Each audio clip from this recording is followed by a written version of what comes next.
भाई एडवोकेट चंद्रशेखर आजाद जी को मैं अपना आदर्श भाई और अपना आदर्श नेता मानते हुए अपनी बात में रखती हूँ। सबसे पहले तो हमारे सभी भाइयों ने आजाद समाज पार्टी और भीम आर्मी का काम आपको बता ही दिया है कि हमारा काम क्या है और हम किस मिशन के लिए निकले हुए हैं। पर मैं फिर भी अपने बहुजन समाज के भाइयों से आपसे यही कहना चाहूंगी कि जब हमारी परसों पहले लड़ाई किसने लड़ी थी? Doctor B.R. अम्बेडकर जी ने। पर मैं पूछती हूँ कि मेरे इस बहुजन समाज ने डॉक्टर B.R. अम्बेडकर जी को क्या दिया? उन्होंने अपने 4-4 बच्चों की कुर्बानियां कर दी। उन्होंने अपना घर परिवार नहीं देखा, वो इस समाज के लिए निकल पड़े। वो पढ़े लिखे थे, अच्छी तरीके से उन्होंने डिग्रियां हासिल की। वो चाहते तो अपना परिवार वो देख सकते थे, अच्छी नौकरी पा सकते थे, विदेश में रह सकते थे, पर नहीं, उन्होंने अपना इस बहुजन समाज को देखा और इस बहुजन समाज के लिए संविधान लिखा। पर बदले में इस बहुजन समाज ने बाबा साहब को क्या दिया? क्या मैं पूछती हूँ कि हमारे बाबा साहब प्रधानमंत्री बनने लायक नहीं थे? बन सकते थे, पर ये बहुजन समाज तो हमारे बाबा साहब को पार्लियामेंट में भी नहीं भेज पाया। अरे तो बता क्या देना तुरंत कर दे। हमारे मुस्लिम समाज के भाई तू एक मिनट चला जाना के भाइयों पर कि मेरे मुस्लिम समाज के भाइयों ने बाबा साहब को पार्लियामेंट में भेजा। मैं रुपया रख के करो क्या सुना खाते में लगाया।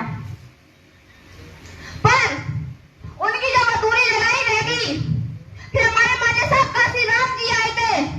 हमारे मान्य साहब काशीराम जी ने भी हमारे समाज के लिए लड़ाई लड़ी थी। उन्होंने पद यात्रा की, उन्होंने साइकिल यात्रा की, अपना परिवार उन्होंने छोड़ दिया। पर मेरे इस बहुजन समाज ने मेरे मान्य साहब काशीराम जी को भी क्या दिया? कुछ नहीं दिया। क्या मेरे मान्य साहब काशीराम जी हमारे प्रधानमंत्री बनने लायक नहीं थे? बिल्कुल बनने लायक थे, पर मेरे इस बहुजन समाज ने उनको भी प्रधानमंत्री नहीं बनाया। पर अब उनकी अधूरी लड़ाई लड़ कौन रहा है? मेरी तो बात ये है, उनकी अधूरी लड़ाई हमारे बड़े भाई चंद्रशेखर आजाद जी लड़ रहे हैं, जो जमीनी स्तर से लड़ रहे हैं, जिन्होंने अपना घर परिवार त्याग दिया, जैसे हमारे हमारे साहब काशीराम जी ने त्याग दिया था। पर लोग कहते हैं कि चंद्रशेखर तो राजनीति करता है, वो तो युवा लड़कों पर मुकदमे लगवाता है। पर मैं कहती हूँ कि हाँ, मेरे बड़े भाई चंद्रशेखर आजाद जी राजनीति करते हैं, मेरे भीम आर्मी के लोग राजनीति करते हैं, क्योंकि हमें सत्ता में आना, हमें दिल्ली की गद्दी पे बैठना, हमें दिल्ली की गद्दी पे झंडा फहराना है। इसलिए भाई चंद्रशेखर आजाद जी राजनीति करते हैं, क्योंकि उन्हें दुख होता है इस बात का कि मेरी बहनों पर अत्याचार हो रहा है, मेरे भाइयों पर अत्याचार हो रहे हैं। इनका बदला सिर्फ लिया जा सकता है तो सत्ता में आकर ही लिया जा सकता है। सत्ता से दूर रहकर आप कभी भी इन मनुवादी लोगों को जवाब नहीं दे सकते हो। इसलिए मेरे चंद्रशेखर भाई सत्ता में आना चाहते हैं। और जो लोग कहते हैं कि चंद्रशेखर तो युवा लड़कों पर मुकदमे लगवाते हैं, तो मैं उनसे कह देना चाहती हूँ कि मुकदमे लगना ना, यह तो इतिहास भी गवाह है कि जो लोग गुलामी पसंद नहीं करते उन पर मुकदमे अक्सर आपको जरूर मिलेंगे।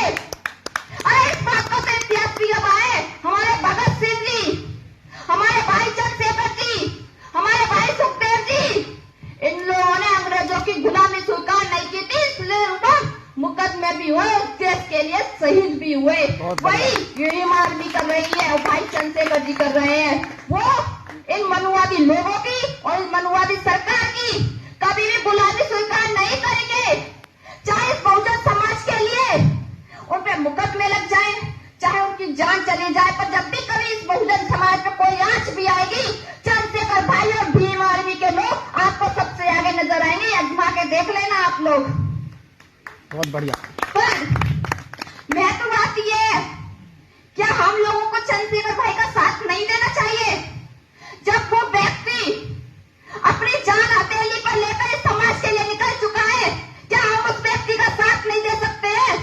अरे इतने तो समझदार आप भी हो, क्योंकि मेरे से बड़े हो, मेरे से अनुभवी लोग हो आप। इतना तो आपको दिख ही रहा है कि हमारे समाज में लड़ाई कौन लड़ रहा है हमारे लिए?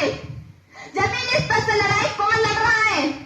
बहन बेटियों की इज्जत पे यदि कोई बात आती है, खुद की आवाज कौन उठाता है? भाई चंद्रशेखर आजाद जी है वो।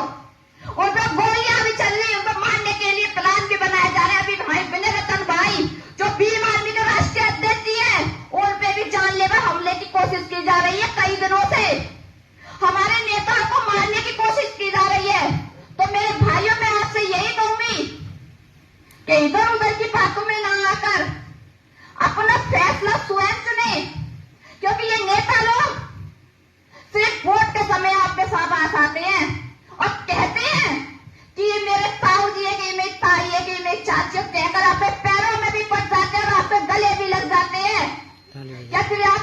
वोट भी दे देते हो, कैसे बात है ये, आपको पूछते हैं? नहीं। एक बार मैं यही निवेदन करूंगी कि आप भाई चंद्रशेखर आजाद जी पर अपना भरोसा जरूर बनाएं कि जो लोग हिंदू राष्ट्र की बात करते हैं और जो लोग संविधान को बदलने की बात करते हैं, मैं दावे के साथ कह सकती हूँ कि जब भाई चंद्रशेखर आजाद जी सत्ता में आएंगे, वो लोग इस देश से भागते हुए नजर आएंगे जो लोग हिंदू राष्ट्र की बात करते हैं। तो इसलिए ज्यादा बात मैं ना करते हुए बस यही कहूंगी कि एक बार आजाद समाज पार्टी और भाई चंद्रशेखर आजाद जी पर भरोसा आप जरूर दिखाएं। आप सभी को मेरा जय भीम। बहुत बढ़िया।